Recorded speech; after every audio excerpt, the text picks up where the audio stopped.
Hello viewers, स्वागत है आप सबका नॉलेज एक्सपेंडर में। अगर हम कहें भारतीय स्वतंत्रता का प्रथम युद्ध तो 1857 का सिपाही विद्रोह यानी सिपाही म्यूटिनी हमारे दिमाग में आता है।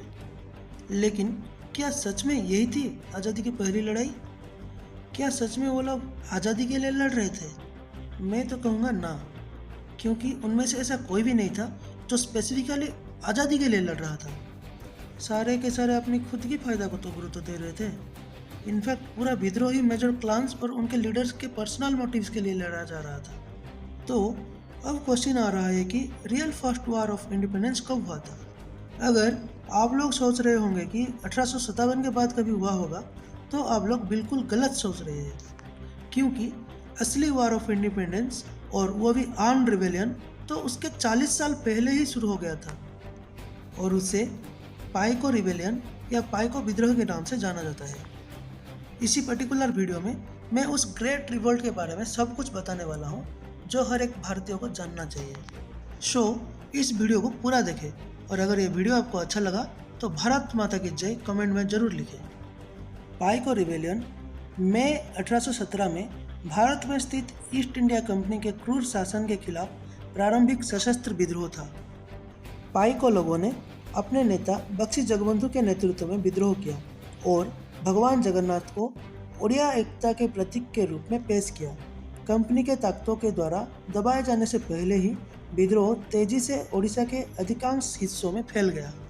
आपके मन में क्वेश्चन आ रहा होगा, ये पाइको कौन है? अच्छा, तो फिर सबसे पहले आइए जानते हैं ये पाइको कौन है।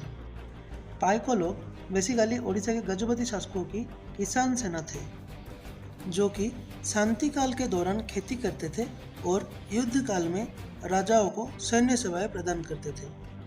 पाइकों को उनके द्वारा इस्तेमाल किए जाने वाले हथियारों के आधार पर 3 श्रेणियों में डिवाइड किया गया था और वो थे प्रहरी, बाणवा और ढेंकिया।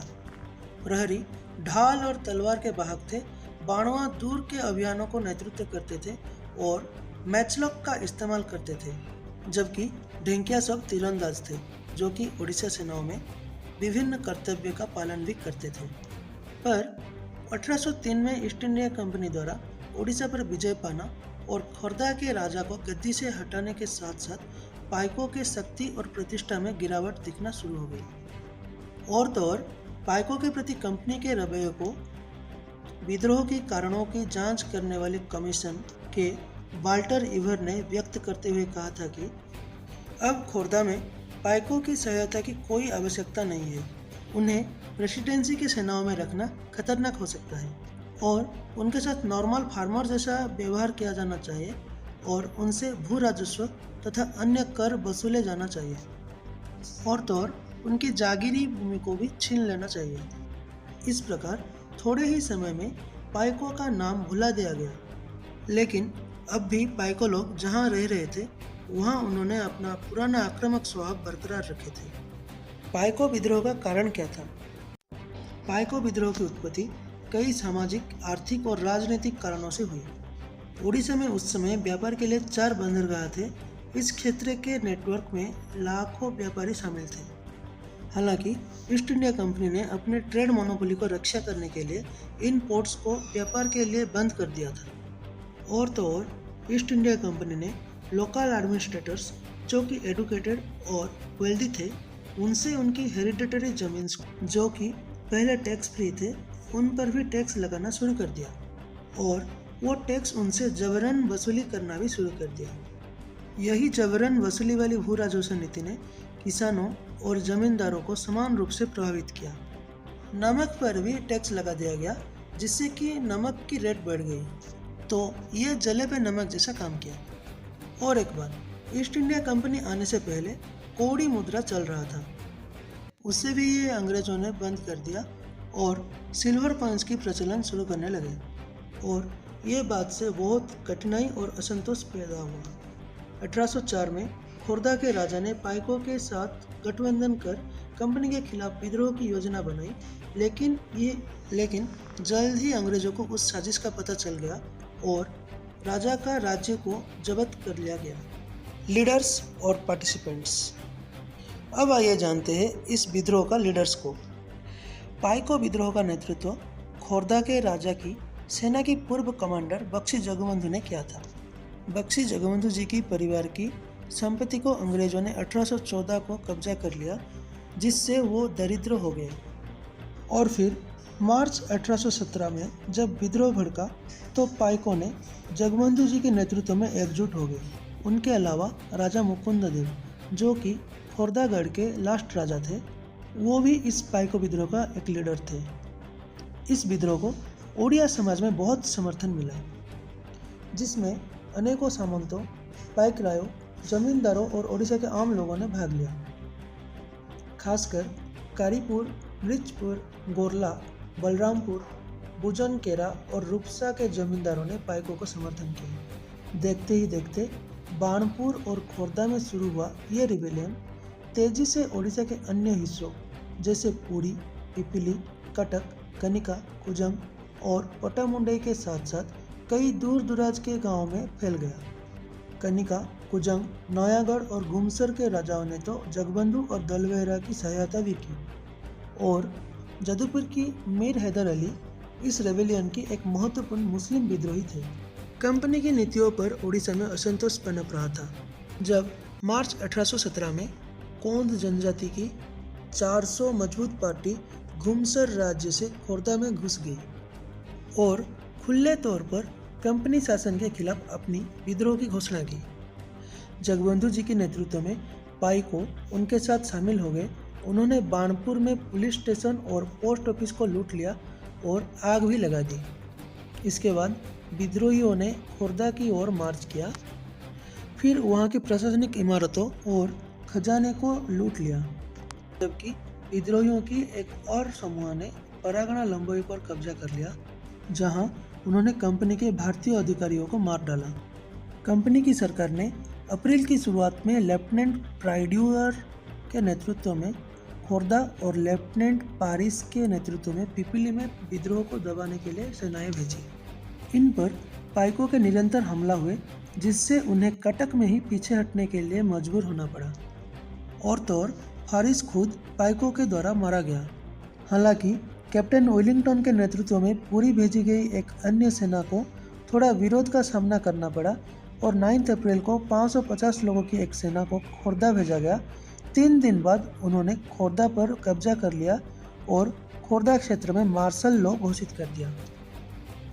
यहाँ तक कि जब ईस्ट इंडिया कंपनी खोर्दा पर नियंत्रण हासिल करने में कामयाब रही तो पूरी खुद बख्शी जगबंधु के नेतृत्व वाले विद्रोहियों के हाथों घिर गई और कंपनी के सेना को 18 अप्रैल तक कटक में पीछे हटने के लिए मजबूर होना पड़ा। खोर्दा में फोर्स की सफलताओं ने कमांडिंग ऑफिसर कैप्टन ली फेबर को पुरी में विद्रोहियों का पीछा करने का अनुमति दी। इस दल ने पुरी की ओर बढ़ते हुए पाइकों की 1000 मजबूत लेकिन कम सुसज्जित सेना को हरा दिया और उन्होंने पुरी को वापस ले लिया और शहर से भागने से पहले ही राजा को पकड़ लिया।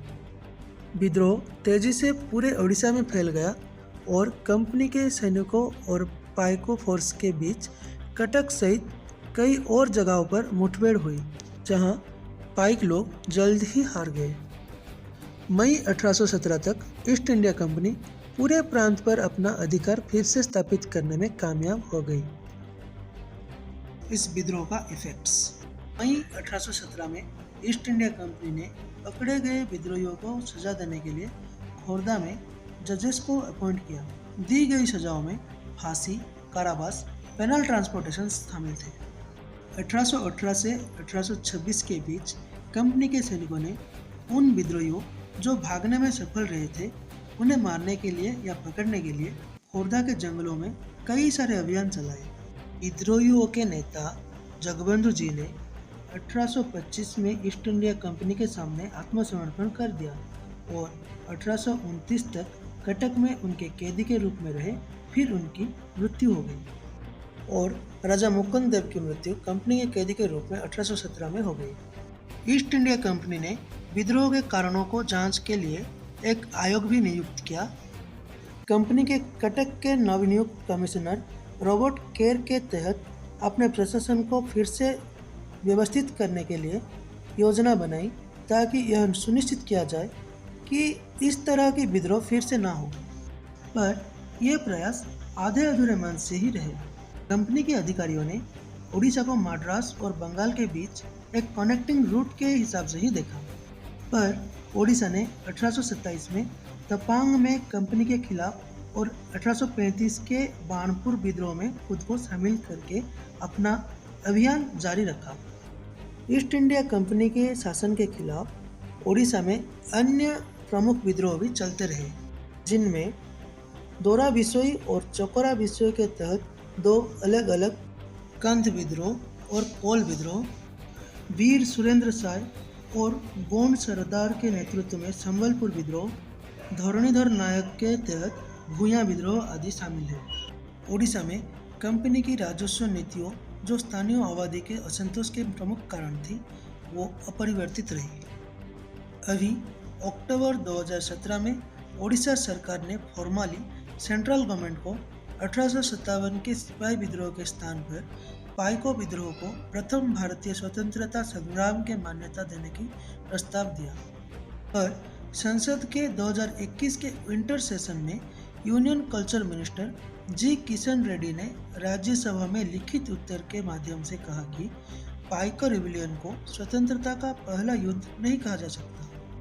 हालांकि मंत्री ने यह घोषणा की कि अब इसे एनसीईआरटी की 8th क्लास की हिस्ट्री सिलेबस में शामिल किया जाएगा, क्योंकि ये भारत में अंग्रेजों के खिलाफ फर्स्ट फेमस रेबेलियन में से एक था और 1817 से 1825 तक के लंबे समय के लिए चला था। पाइको विद्रोह के वीरों को याद रखने के लिए पाइको विद्रोह मेमोरियल का निर्माण यूनियन मिनिस्ट्री ऑफ कल्चर द्वारा बरुनेई हिल्स के पास 10 एकड़ भूमि पर किया जाएगा, जिसकी आधारशिला 7 दिसंबर 2019 को तब के राष्ट्रपति श्री रामनाथ कोविंद जी ने रखी थी।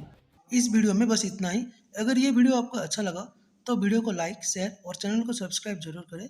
Thank you. जय हिंद, जय भारत।